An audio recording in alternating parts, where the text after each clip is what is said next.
From WCPO Cincinnati, this is the 9 News Watch Weekend Report with Tom Atkins.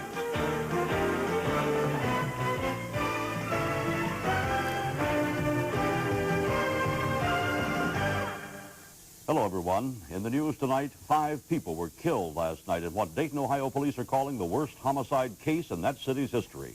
26-year-old Tia Talbot returned to her mother's home after a shopping trip to find her mother, her sister's children, and 4 of her own children beaten and shot. But one of her children survived unharmed. My mother, best friend in the world. I lost my kids, my sister, 5 members of my family. The rest of them will be scarred for life. When police arrived on the scene last night, 4 of the victims were dead. Another child died on the way to the hospital. The other 3 children remain hospitalized, 2 in critical condition tonight. The police were shocked by the brutality of the attack. I've been on the police department. It's the worst incident of this nature I've ever seen. We've never had a multiple death situation like this involving homicidal acts.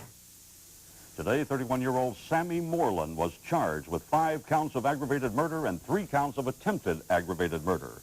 Police say Moreland lived in the house, but investigators aren't sure what touched off the murder spree. Hamilton's mayor says he's willing to make room for a new Ohio prison if Cincinnati doesn't want it. Cincinnati councilmen are opposed to plans for the minimum security facility because it would be built too close to family homes.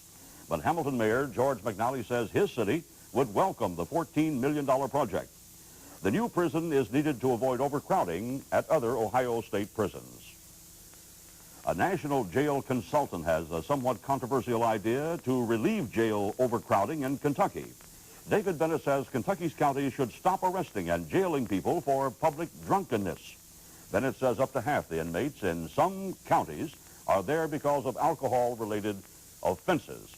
Bennett's report also showed that many prisoners were forced to stay in jail until their trials because they were denied bond or they couldn't make bond.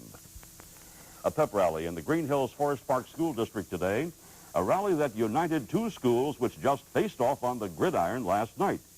The battle today was against a common enemy, supporters of something known as Issue 31. The issue would repeal a levy passed last winter and could endanger both the academics and the extracurricular activities in the district. Abby Eaton reports.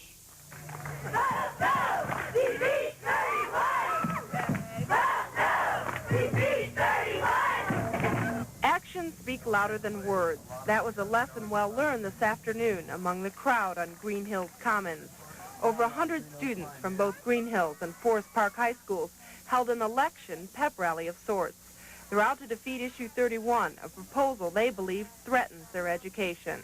If Issue 31 passes, it would mean losing $1.8 million a year, money raised by a levy the school district won just last February. We'll lose like a lot of sports programs. We'll lose teacher salaries will be cut drastically, and when you don't have quality teacher salaries, then you don't get the quality of teachers, so your education drops. If voted down, the school's budgets and programs would stay the same. Today certainly isn't a first for Forest Park and Green Hill students. Over the past few years, they've started a tradition of getting involved in the issues that affect them.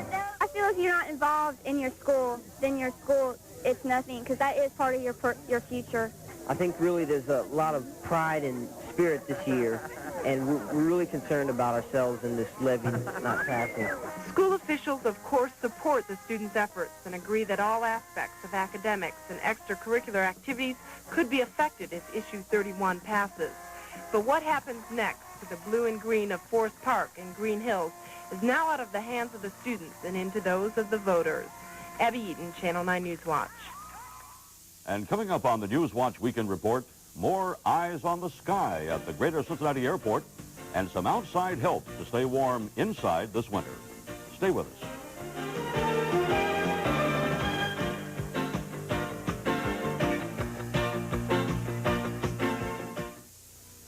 Some of that tainted Riunite wine has turned up in Indiana. The bottles are contaminated with diethylene glycol, a chemical used in antifreeze. Federal inspectors only found problems with the Riunite Rosato in Indiana. The lot numbers are 112RE for the 750 milliliter size and 3321BR for the 1.5 liter bottles. The following bottles of Bianco, Lambrusco, and Spumante are also being pulled off the shelves. Investigators believe the chemical, which is used to help cool wine barrels, seeped into the wine while it was being processed. Chilly winter temperatures are slowly creeping up on us, but for 200 families in Greater Cincinnati, cold temperatures may not be as difficult to brave. Over 120 volunteers spent the day modernizing and weatherizing homes for the elderly and disabled. And Deborah Snell is here with the warm details. Deb? Tom, volunteers from Cincinnati Gas, Electric, and Union Light Heat and Power Company spent the day insulating pipes, putting up weather stripping, and plastic window coverings. The warm-up project, that's what they're calling it, sponsored by the utility companies and the group called People Working Cooperatively, has been helping hundreds of elderly and disabled people for 2 years now. People like Catherine Hoffman in northern Kentucky. 82-year-old Catherine Hoffman can't afford high heating costs on her $500 monthly budget. So it's not surprising that she was thrilled to have people come weatherize her home free of charge, especially when she knew their help would translate into a lower gas and electric bill. My only income is my Social Security, and it's necessary to save whenever possible. There are many days when Hoffman goes without heat in order to save money. She stays warm by wearing sweaters and using her Afghans, but she admits that blankets aren't always enough when the weather affects her arthritis.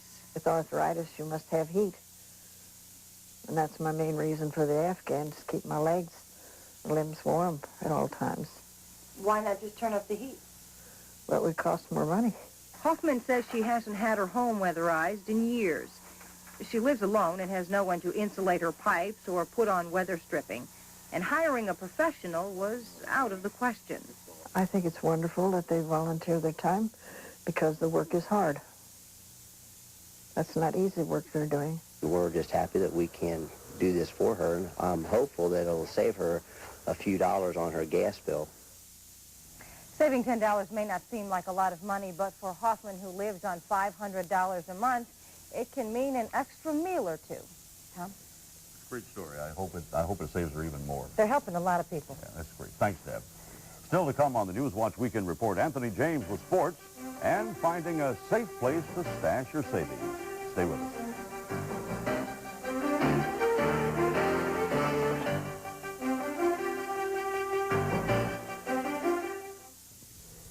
Well, AJ, if you stuck your head out the window and pointed an ear toward Columbus, you could probably hear them celebrating up there, the noise level. They're dancing in the streets tonight. The #1 team of the nation has fallen, and they did it without the franchise buyers. That's what amazes me. Great game. The last time the Iowa Hawkeyes won in Ohio Stadium was in 1959, long before the participants in today's clash were born. So you could almost say the Hawkeyes had a score to settle in addition to protecting their #1 ranking. But in Ohio Stadium, they knew the going would be tough as Iowa falls 22-13 to Ohio State. The franchise keeps Byers on the sidelines. The Buckeyes went to the air. Carcedo scoring 21 yards to wide up Jim Elise down to the 27-yard line. The drive would stall as they would have to settle for a 28-yard field goal by Rich Spangler. The Buckeyes get 2 more when Ronnie Gordon charges untouched from the right side to bust up the punt and record the safety. In the second, Woolridge breaks several tackles and busts into the open field. 57 yards later, he's in the end zone for the touchdown, and it's 15-0 Buckeyes. Now, the Hawkeyes would get on the board with less than a minute to play in the first half, courtesy of a 3-yard run by Ronnie Harmon. In the fourth, with the rains coming down, Wooden goes over the top. The 2-point conversion was missed as Ohio State upsets #1 ranked Iowa 22-13. Well, after being denied a touchdown for 2 seasons by Central Michigan, the Redskins cracked the end zone twice and hold on to a 19-14 win. The Redskins up their record to 4-1-1 in the MAC. Central falls to 4-2. The UC Bearcats were given some time to allow their wounds to heal as they were idle this weekend. The Bearcats will be back to work on Monday in preparation for Saturday's game against the Nittany Lions of Penn State. Next week will be UC's homecoming. Okay, the college top 20 looks this way. #2 Florida, a 14-10 winner over Auburn. It was Penn State over Boston College, 16-12. Michigan and Illinois fight to a 3-all tie. Nebraska, a big winner over Kansas State, 41-3. Air Force over San Diego State, 31-10. Oklahoma, a big winner over Kansas, 48-6. In the third quarter of play, Florida State leading Miami of Florida by a score of 24-21. Oklahoma State over Colorado, 14-11. Arkansas beats Rice, 30-15. LSU shuts out Mississippi, 14-0. It was BYU in the third quarter leading Wyoming, 59-0. And in the Georgia-Tulane game, freshman Tim Worley does the damage, rushing for 3 touchdowns as Georgia beats Tulane 58-3. Tennessee a 40-0 winner over Rutgers. Kentucky beats East Tennessee State 23-13. Louisville a 42-21 winner over Southern Florida. In the third quarter of play, Notre Dame leads Navy by a score of 27-10. Well, 82 of the best thoroughbreds in the world participated in a 7-race classic this afternoon at the Aqueduct. Of course, all this climaxing with a $3 million Breeders' Cup Classic. Big bucks were on the line, not to mention Horse of the Year honors. Among the favorites, Chief's Crown and Gate Dancer. Here's the stretch call. Right there, Gate Dancer is closing boldly on the outside. Proud Trophy was last down the backstretch. He's taking it to the leader. It's Gate Dancer in front with less than a furlong to run. Proud Troop is right at his hip. Proud Troop on the outside. Gate Dancer is game. Proud Troop ahead. Gate Dancer goes to a driving finish. Proud Troop has won it. What a finish. Gate Dancer was second. Whew. And big game tomorrow, Buffalo. Buffalo, the Bills. Remember what happened last season? 52? Nothing? Yeah. Well, let's do it again. What the heck? Final game of the season. Got it. The U.S. government will have to depend on the Social Security Trust Fund to pay its bills all weekend long. Congress heading home late last night without reaching an agreement over a balanced budget amendment to the bill raising the national debt limit. Paul Strassels has some of the other financial headlines out of Washington this week, including a look at a proposal which would make it easier to stash away your savings. We reported here last week that tax reform legislation is stalled. Over the past week, the House Ways and Means Committee has made some headlines, but not much headway. In fact, they actually cut taxes a bit, and as something the government can't afford. The outlook at this point, tax law changes could be passed by March or April of next year at the earliest. No one wants to keep their money in a failing bank, but how's a person to know just how stable a financial institution is? If the comptroller of the currency has its way, there'll be a way to find out. Under a new proposal, federally chartered banks will have to disclose information about service charges and fees, as well as make available a balance sheet and income statement upon request. They'll also have to provide certain key financial ratios that would provide you with an overall picture of the bank's financial health. Armed with that information, you'll have an opportunity to determine whether or not you want to keep your money in a particular bank. And finally, it seems as though nothing is free anymore. Even the Small Business Administration, which for years has offered its expertise free of charge, has decided to put a price tag on its advice. It now charges up to $12 an hour for its training programs. Plus, you have to pay for SBA pamphlets when you order by mail. The only remaining bright spot is that the pamphlets are free if you drop by the local office, at least for the time being. From Washington, this is Paul Strassels for 9 News Watch.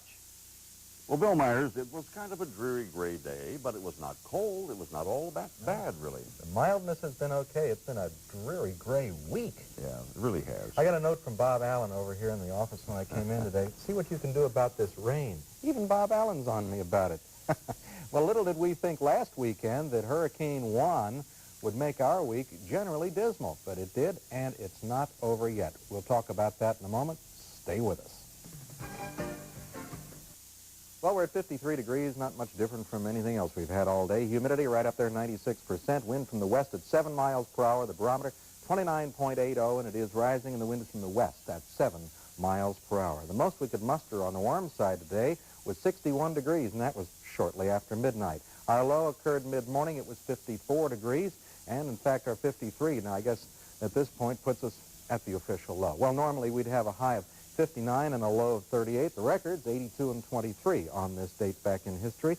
So we're running on the normal side just about. River, 26 and 3/10 feet. It, too, is stationary. Temperature is pretty consistent throughout the tri-state area with 53 here in Cincinnati, and temperatures right on up the way, pretty much in the 50s. A little warmer to the east of us with Huntington at 61, and again, mid-50s to the south of us. So, as I say, pretty consistent. A little cooler to the north and west of us as the winds are more northwesterly in Chicago and above that at Milwaukee. Taking a look at radar now, most of the rain is actually to the east of us, despite what the satellite photograph might indicate. As you can see, mostly south of Dayton and Columbus, just little scattered patches and some just over the river in the northeastern part of Kentucky. We'll continue to have those little breakouts of sprinkles and then fading away again throughout the evening hours tonight. Taking a look at the national radar at this time, most of the heavy precipitation is still concentrated in the remains of Juan, although the low pressure, which is centered up in Michigan, is the official remains of Juan. Also to the east of us, some heavier showers in the western portions of Pennsylvania, and some rather high winds also along the mid-Atlantic coast. To the north and west, some rather heavy rains occurred in northwestern Washington and parts of western Montana and northern Idaho during the afternoon. Taking a look at the satellite map, doesn't look like the folks in the eastern half of the country had much of a day in terms of sunshine, and certainly that's true. This cool front here is simply not going to make much progress. If it gets to Pennsylvania by Monday, it'll be doing good, according to all indications right at the moment. Also, this low is cranky in 40-mile-per-hour winds in southern Virginia. This high you'd think would be benevolent, but unfortunately it's not going to work in terms of decent weather for us. We're still expecting northwesterly breezes and fairly cool temperatures, mid-40s tonight, during the day tomorrow, only into the low to mid-50s. Our forecast calls for continued cloudy skies tonight and cool with a 40% chance of rain, low temperature in the mid to upper 40s. During the day tomorrow, we continue rain likely with a 60% chance, and the high temperature reasonably mild, but still not great, low 50s. Tomorrow night, slight chance of rain, cooler as those northwesterlies get a little more influential, temperature 35 to 40. As for Monday, just a slight chance of rain. We're down to 30% on Monday, but still a risk, and still cool. And that's the early edition of the Newswatch Weekend Report. Thanks for joining us. We'll be back tonight at 11 with the story of the Salvation Army's centennial celebration. You'll find out what this special group does in the 11 other months when they aren't out ringing those famous Christmas bells. Join us then. Stay tuned now for the CBS Evening News with Bob Schieffer.